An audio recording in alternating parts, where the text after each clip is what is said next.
الآية إن شاء الله قوله تعالى في سورة البقرة قوله تعالى وإذا سألك عبادي عني فإني قريب. When my servants ask you, Muhammad ﷺ, about me, I'm truly near. I respond to the dua of whoever calls upon me. So there's something very special about this ayah. When you look at the Quran, where Allah subhanahu wa ta'ala is talking to the Prophet ﷺ, and he's saying, when they ask you about something, tell them, Ya Muhammad, this. يسألونك عن الخمر والميسر قل فيهما. يسألونك عن المحيط قل.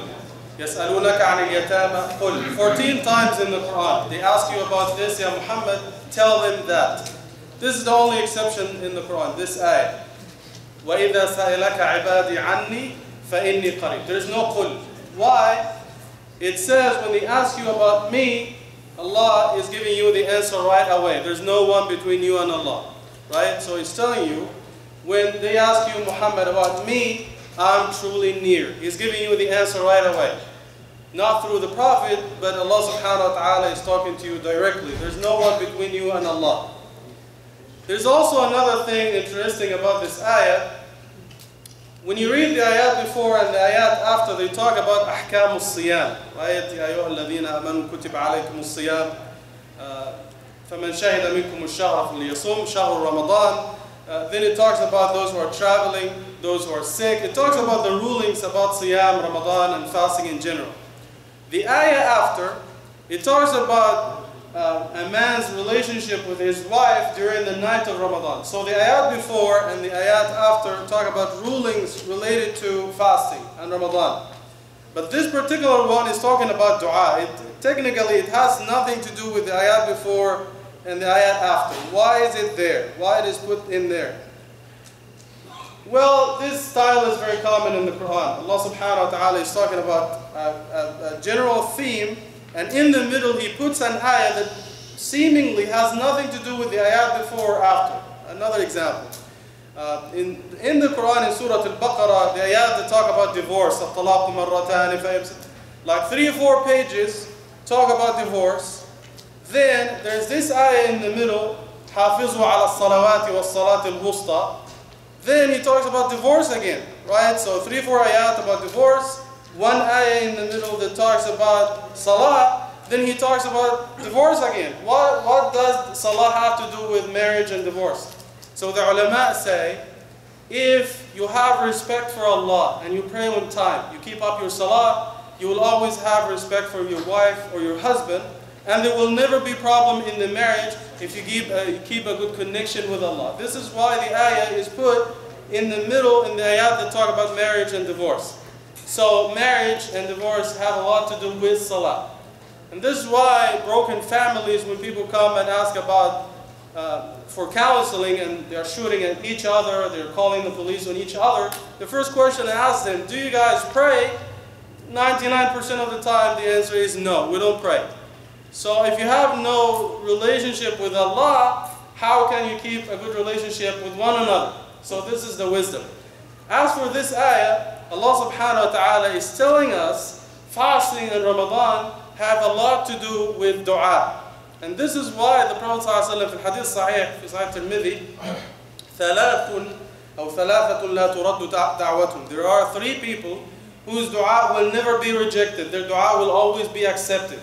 And one of them is the fasting person, as-sa'im. If someone is fasting in Ramadan or outside Ramadan, their dua will always be accepted. And this is why the ayah here is put between the ayat that talk about Ramadan and the different rulings. So Allah subhanahu wa ta'ala is telling us in the ayah, when you pray to me, I will respond to you. It doesn't say, I'm going to answer. He's saying, I will respond. Because the response will come in different forms. So for example, if you pray to him, I want to marry this lady, or I want to find, get this job, then maybe Allah subhanahu wa ta'ala will give you the job, or He will give you this wife. Or maybe you are asking for a particular job, an imam job, or a teacher job, or a doctor job, or you are asking to marry a particular person, a husband, or a lady, or a man, then Allah subhanahu wa ta'ala knows that this is a miserable job, or He knows that this is a crazy man or a crazy woman. If you marry them, you will be miserable. Right? So he knows that there's nothing good about these people if you marry them or in this job. So he gives you a different job or he gives you a different person to marry. So he responds in a different way.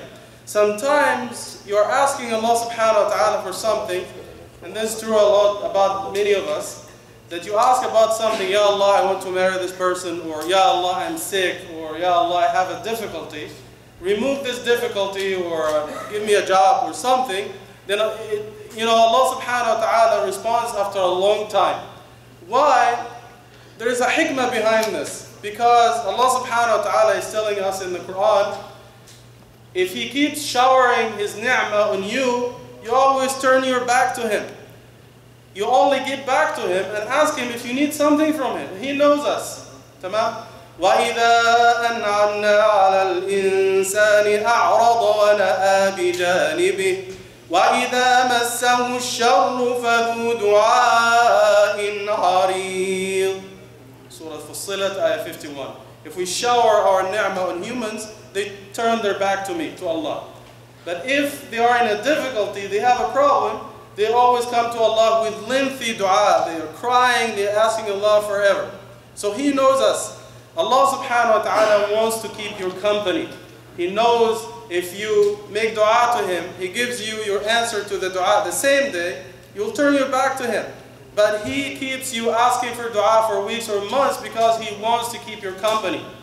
And always remember, if the distance between you and Allah is getting bigger, always keep in your mind that Allah hasn't moved even for 1 inch. You are the one who's moving away. So always make dua to Him. If He doesn't respond to you in this dunya by giving you what you're asking for, maybe He knows that this is not good for you in this dunya. He will give you the reward in akhirah for your dua and for asking Him. We ask Allah subhanahu wa ta'ala to give us the best in this life and the best in the life to come. And we ask Allah subhanahu wa ta'ala to always answer our dua in what is best for us in this dunya and in akhirah. Ameen, ameen.